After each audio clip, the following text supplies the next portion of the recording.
How's it going, guys? What's up? Moses here. The Mage is level 76 now. Soon gonna be hitting 77, and I think now I got pretty much, the full build going. And from this point on, I'm pretty sure there's not going to be any kind of like a new changes. So this is a time to make kind of like a full build guide for this character. If you want, of course, to check out the progression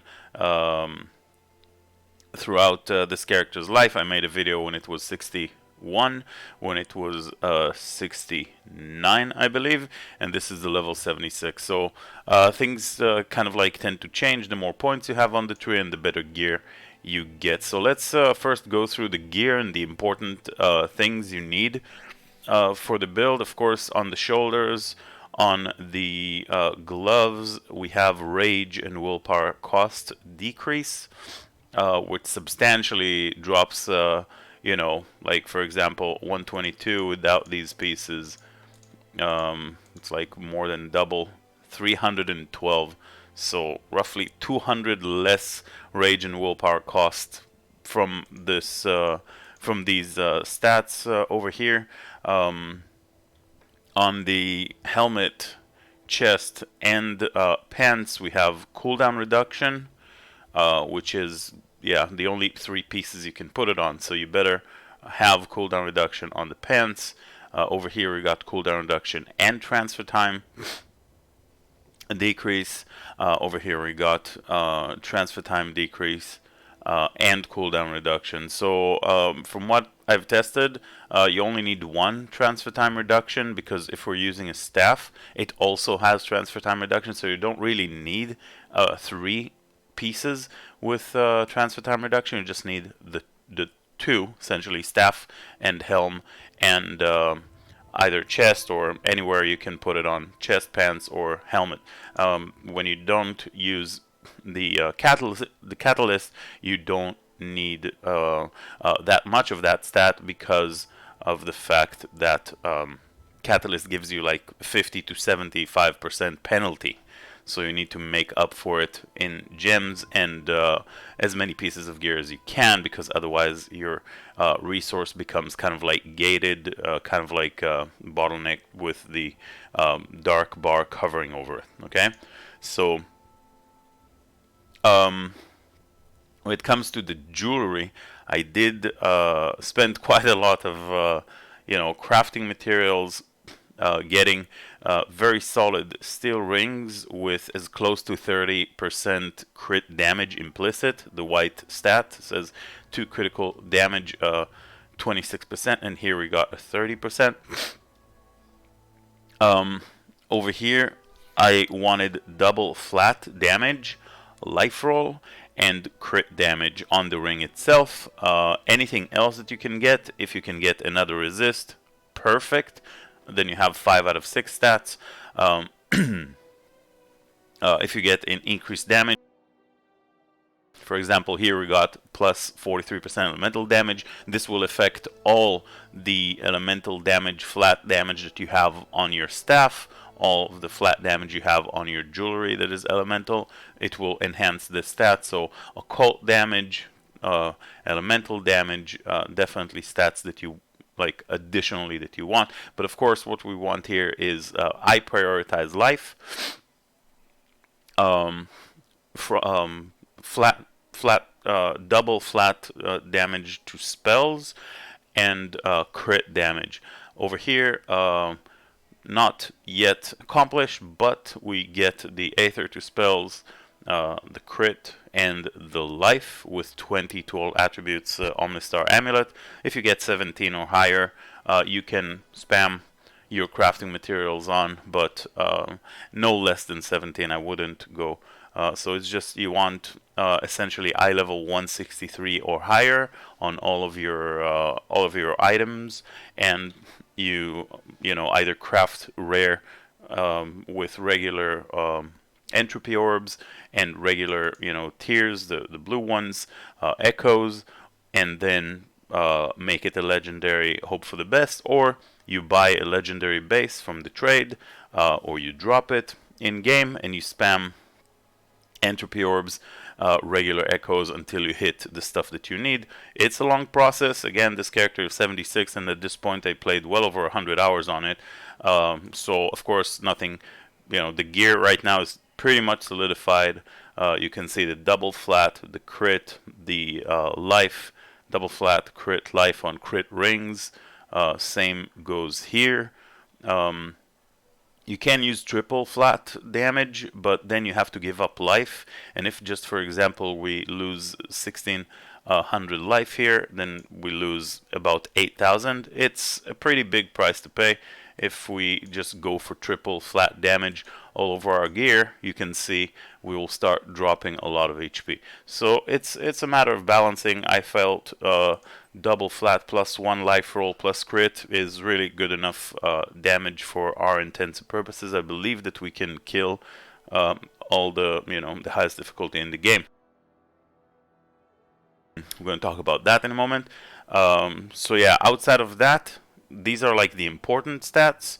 A lot of flat damage because staves, as we talked about, we do want the triple flat damage with some leech, with some crit damage. Occult ailment chance is an insane stat to have because it multiplies your chance to afflict enemies with ailments, right? So we have 22.9 for the occult ailments, which is what this build is all about. And when we remove it, you see we have like just the base 365 of the wisdom that we have, and that's it. So it's like 12 point something chance, right? 12% chance to afflict enemies with ailments. You want that stat to be roughly 20%. Okay, so with 22.9, I feel perfectly fine. We're stacking on enemies. Again, the build, we are delivering like damage over time constantly, ticking on enemies, and stacking up to the maximum number of 30 very, very quickly. So 20 roughly % of chance to afflict enemies with ailments is definitely enough.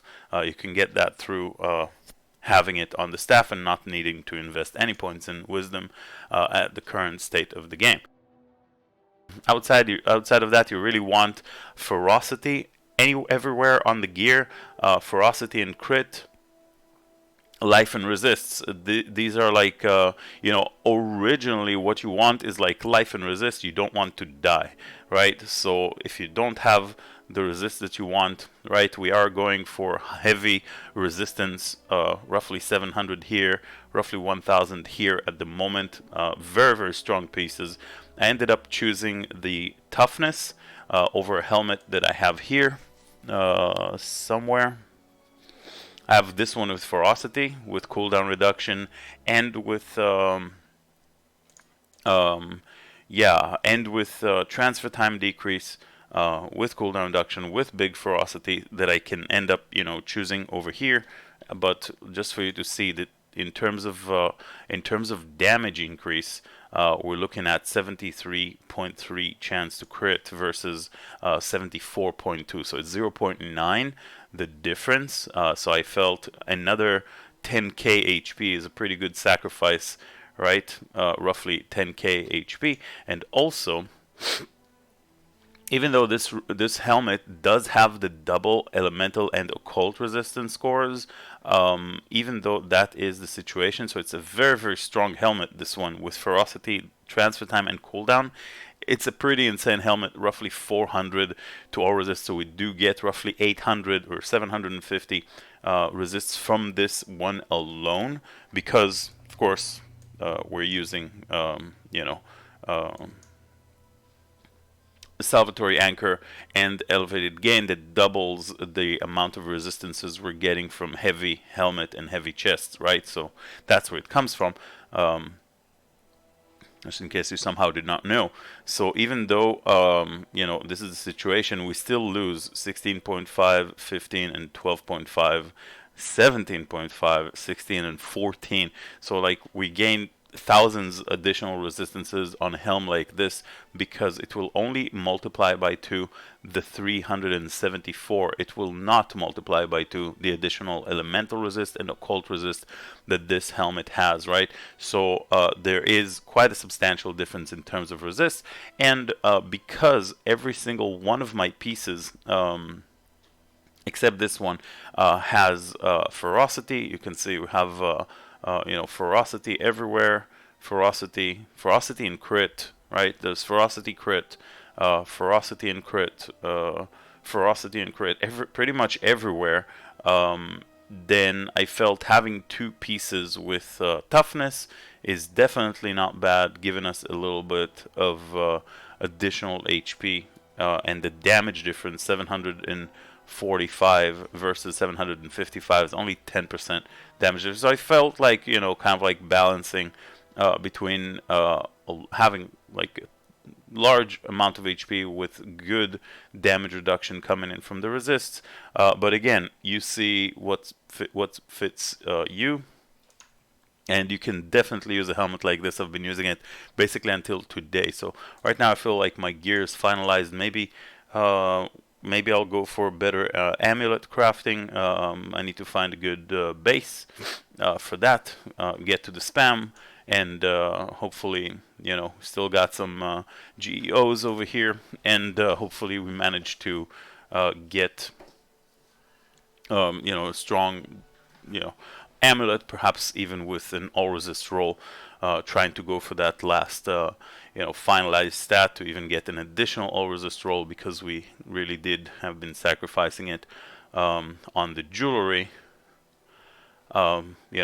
Like we were running with stuff like that with all resist, max willpower, and rage early on, right? Excellent rings, right? But there's like no crit, so we're missing out on a lot of damage, and there is kind of a lot of a big difference. So this is when it comes to the gear. When it comes to the tree, I did talk a lot about the tree, so I'm not going to cover everything again, right? I want to go to the gameplay, but just for you to kind of like see, this is the current tree. Of course, we pick up everything almost on Kabbalist. I ended up not taking the Merciless Lethality and just went for the crit chance node without the 30% damage reduction. I decided to do it without this time. It feels very, very similar in terms of like overall damage, and I did want to save up the additional point. I also the 1, 2, 3 points over here, I did unspec and ended up going to Dawn's Pyre Striker in EOS cluster. These 2 will kill every single enemy when you deal sacred damage to them if they reach 15 health or lower. So the second an enemy reaches 15% of their maximum life, this will instantly kill them, right? So including bosses is this node right here. Bosses, champions. Also in this game, bosses are considered champions, by the way, something I learned after roughly 2 weeks of playing this game, or 3 almost. Bosses are considered champions, so whenever you start an expedition and it says champions, that also means bosses, so make sure you know that. You can avoid a lot of situations that will make your game much harder when you know that. So it's kind of a large investment, 1, 2, 3, 4, 5, 6 points, but it's essentially it's a 15% like damage across the board, right? So it's very, very solid, and I definitely recommend getting it. Yeah, this is the tree. We're going to leave a link to the tree at the comment section, like we've been doing. And yeah, since I do have a lot of of game crashes for some reason, I kind of stopped at 157 because apparently the more I increase the difficulty of the game for some reason with this build, I get a lot of game crashes. I don't know if you guys are experiencing the same thing, but it's just kind of annoying to have that going on and lose all your things happening here, because like you do all that, I don't know, 30-minute expedition and end up getting no productivity in none of the projects. And regarding the palace, I know I recommended in the past to procure ethereal reagent and to increase reagent rarity. Do not do that anymore. This costs you 30,000 gold, and this costs you 10,000 gold, okay? The procure ethereal reagent always gives you a blue material. So one of the normal, echo tier, abyssal tier, or ohms echo, one of the four, it will always let you choose between two for 10,000 gold, and upgrading it then from a normal to a rare greater version of that crafting reagent. So don't do that. Instead, just go to the Wolson Discord and buy these for gold, okay? If you're playing online, there's no reason to do that ever, because for the price of 10,000 gold, that allows you to create mostly entropy orbs. That's, the more common one. You can get 4 entropy orbs, normal ones. I've been buying 100 for 250k gold. That's 2.5k gold. And if you want to upgrade it, it's going to cost you 30,000 gold for just the one. I've been buying stacks of 100, stacks of 20, so 5 stacks of 20, 100 greater entropy orbs, GEOs, for 350,000 gold consistently in the last 3-4 days, pretty much. Okay, so I changed my mind completely on these projects. Do not do them. Increase reagent and procure ethereal reagent. However, increase item rarity, definitely do that. This could be worth it in some cases, like we've talked about before with the, this is how I created like 4 out of 1, 2, 3, 4, 5, 6, 7, 8 of my gear parts. I got 4 pieces here from upgrading rares to legendaries. So there you go. Yeah. So without further ado, let's get to the grind. I'm doing Paragons 145 at the moment because it doesn't crash my game. And again, champion also means bosses. So also ailment damage resistance is okay because we're not dealing ailment damage with our build. Okay, it doesn't mean that they're going to have less chance to be applied. It's just the burn and the shock damage, right? So it's a penalty to these, but not for our for actual chance to apply elements. So yeah, 1k. Also, there's another thing. Now it's not showing, but there is another thing. This right here, the one that converts gold to affinity. I really do recommend doing it because that basically means that you will... Ooh, explosions. A bit loud maybe. So I do recommend to do it. Oh yeah, willpower. Yeah. So yeah, converting gold into affinity, I do strongly recommend, because things have been happening and people have been losing gold over 2 million. So an easy way to keep your gold, you're actually not really paying any penalty. It's 1 to 10 ratio, right? So if you invest 500,000 gold, you get 50,000 affinity. So it's a safe way of keeping your gold in the form of affinity, and you can use that, or you can trade with it. Again, it's 1 to 10 because the game said it is, right? If the game set the ratio, the conversion ratio, with within the game. And yeah, always pick up some things. Gold is very valuable once you start once you start buying stuff with gold. People... Oh, there's a guy.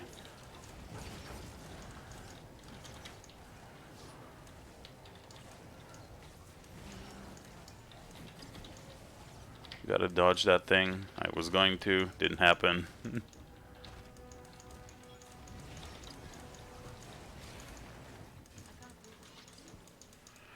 But yeah, the 15%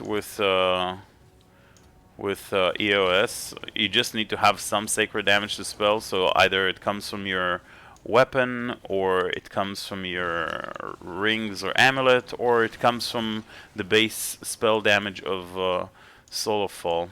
Doesn't matter which, you're going to be able to get that Calling Strike going on. It's essentially Calling Strike.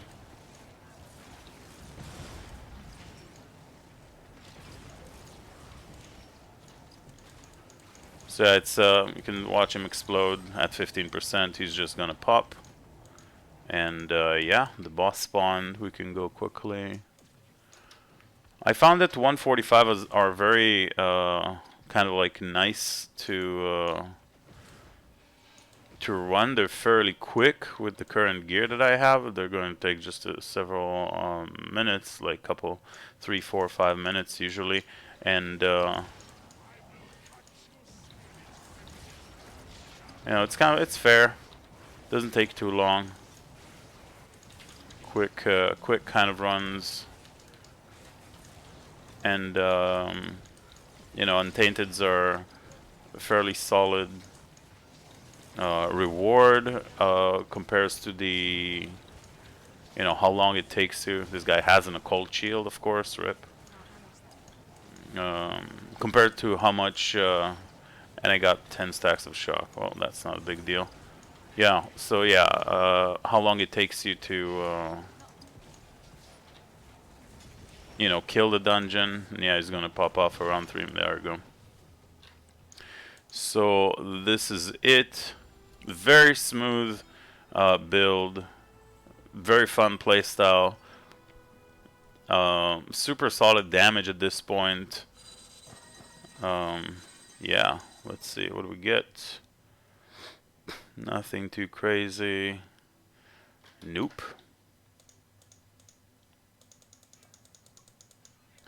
And yeah, make sure to vendor everything from, you know, 430k. These things are actually quite valuable. So you never really want to leave anything on the ground. In some cases, I would also go like as far as like if we saw like a Shrine of Greed, and it's pretty near. You know, with a melee character, I don't know, your movement is kind of like relying on your cooldowns. Here, you know, you use your teleport with the movement speed that you get after teleporting. Yeah, so from 430k to 510, that's like 80k gold from the loot, and of course, yeah. So we get that productivity. Yeah, and the final thing before we go, we're going to show you just the skills and the modifiers I'm using. I'm not going to name them all, but you can just see for yourself the skills that we're using and kind of like read through them for yourself and see what kind of modifiers we have. But essentially we got curses, right? We got some freeze because of some cold damage, and we got weakness. So enemies will take more damage, deal less damage, and will be frozen a big part of the time. Yeah, so there it is. We're getting some rewards. That's also a good way of making gold and affinity, using the regular quests without, you know, the ones that you have to pay 10 and 30k gold for. So you're actually getting a lot in return. So that was like 40k just from the quests. And notice over here, these are 176 eye level items. Okay, so if we look at for example this ring, if this ring rolled like 29, 26, 27, like we have double flat damage over here with elemental damage and material resist. All we need is to upgrade rare to legendary, right? it's gonna cost a little bit, but if it already has like double flat and like crit damage or double flat or one life, one, you know, some of the rolls, like 2 or 3 out of 4, the rolls that we're looking for, we can upgrade rare to legendary, and this is in fact how I got this ring. It dropped from, it's a 176 ring. It dropped from the accessory quest, just like this one, only mine rolled 30 crit, and I was like, hey, that's cool. So I started crafting it with 30 crit damage, turned it into a legendary, and that's what I got. You know, it rolled, I believe it was the like flat and life and crit, and then I turned it into a legendary and got another flat roll and GG, right? So that's kind of like all you need. Yeah, so the same would go, you know, for the spell damage belt. This one I didn't do through that process, but some of the gears I did. So make sure you pay attention to what kind of gear you're getting, because I just did a 145, but I believe it's because that I already unlocked with my previous character the 187. The quest give me higher eye level 176, which can basically roll everything. And here again, this example of the crit damage ring that could have been 30 or 29 or 28, and I would continue working on it. But as it is, I'm going to vendor it. And thank you all for watching the video. If you have any questions, drop by to the stream. We're going to stream right now, and pretty much every day, all day. Leave questions in the comments below. I read everything. Try to, and I'll see you guys in the next one. Thanks for watching.